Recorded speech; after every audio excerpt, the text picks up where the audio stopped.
Sangayon ka ba na kailangan humarap ng dating Pangulo sa International Criminal Court? Ayokong nanghihimasok ang mga dayuhan sa atin. Sa budget.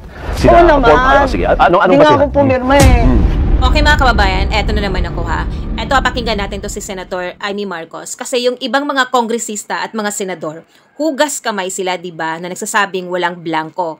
At merong nagpapatunay na talagang maraming blanco sa BICAM report. So eto, pakinggan natin to.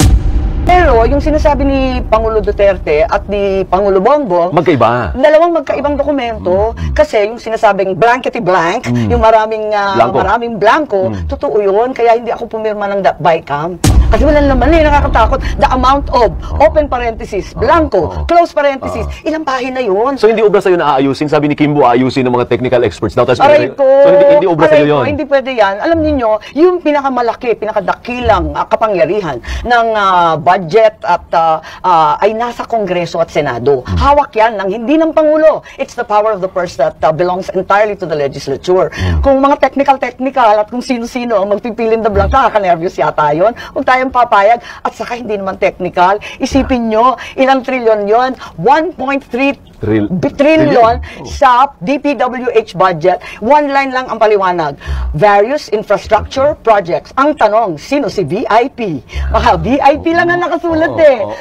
So ang sinasabi itago ninyo- natin sa pangalan ng, di ba? Sino? Sige, Ewan, pangalanan mo. hindi ko alam. Pangalanan Bakit mo. VIP? Kasi wala nga nakalista 1.3 trillion. Walang listahan. Sino nga may pakana Tama nun? ba yun? Hindi ko alam. Basta dumating na lang sa amin na ganun. So ang sinasabi mo ay labas dito ang presidente. Palagay Walang ko. problema ang presidente. Ang may problema dito ay yung legislatura, the House and the Senate leaders. Hindi ko alam kasi yun nga, nung pinapunta kami sa BICAM, napunta akong minsan, 1 minute lang, nag-picture lang. Ganun lang, tapos na? Tapos na, di nag-alisan na kami. Sabi ko, ano ba yun, picture?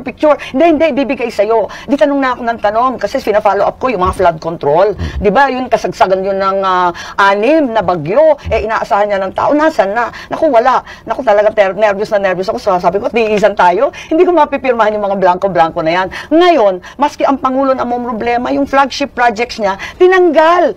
Hindi na pondohan, miski yung mga flood control, yung mga tulay, yung mga public transport, lahat na inaasam-asam ng ating bayan, ng ating tao, ay hindi maisasatupad at tinanggal para sa mga kalokohang mga, kung anik-anik na lang. So agree ka na ito ang most corrupt budget in history? Is Well, that an appropriate word term ba yun? Well, wala naman ako dito nung dekada 30 at Commonwealth at yung mga nakalipas. Pero sa panahon ko, ito na siguro yung pinakamalala kasi hindi ko siya maintindihan. Isipin mo, walang respeto miski sa Pangulo. Yung mga flagship project, hindi na inilagay. Lahat inilagay sa unprogram, which is wala lang, ala chamba. Paano naman yun? Ang lalaki ng tulay. Yung irigasyon, iniiyak na yan ng mga magsasaka. At ang luma-luma na, dekada 70 yun sa panahon pa ng tatay ko. Ano po ang masasabi mo sa paggamit ng confidential funds ni Vice President Sara Duterte? Okay, ang ating konstitusyon, inatasan ang COA na siyang magbusisi ng paggamit ng lahat ng pondo, including the confidential fund. Sana inantay na lang natin yung report ng COA na buo. Pero andyan na yung Quadcom. Sa palagay ko, yung Quadcom, marami nang naungkat na mga ebidensya. Given na marami ng ebidensya, ba't hindi na lang nila isampa yung kaso sa korte kung sapat na? Kasi hindi naman nagpapataw ng parusa, nagja-judge ang ating mga legislatura, kundi in aid of legislation. Okay. Napipintasan tuloy kami na in aid of re-election. Sa iyong pananaw, may tuturing bang pork barrel o hindi ang akap o yung ayuda para sa kapos ang kita? Okay. Yung akap na yan, sabihin ko na yung ayuda, talaga nung panahon ng COVID, kailangan ng tao. Talagang sinang-ayunan ko ng bonggang-bongga yan. Pagkat, alam ko na hindi makapaghanap buhay, walang lumalabas ng kalsada sa todong lockdown.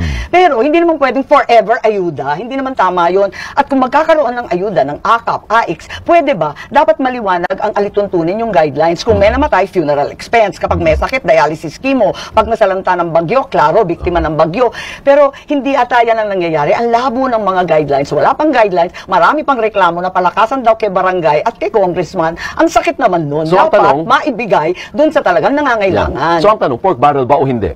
Pork barrel kapag hindi nagamit ng maayos. Sangayon ka ba na kailangan humarap ng dating Pangulo sa International Criminal Court? ayokong nanghihimasok ang mga dayuhan sa atin. Talagang insulto sa ating judiciary na ang taas-taas naman ng pagtingin ko sa kanila kahit mabagal. Talaga naman, puspusan na kinakarir ng ating mga judges. Ganyan naman ang sitwasyon. Bakit papakialaman? Di sirain na natin lahat ng korte natin. Napaka-insulto naman yata sa ating soberanya kung manghihimasok pa sila. Higit sa lahat, hindi na tayo member ng ICC. Wala na tayo dyan sa sinasabing Rome Statute. Kung saan, apakaliwanag, kapag walang korte, tsaka lang sila papasok, buong-buo naman ang hudikatura natin, ang gagaling pa ng ating judges.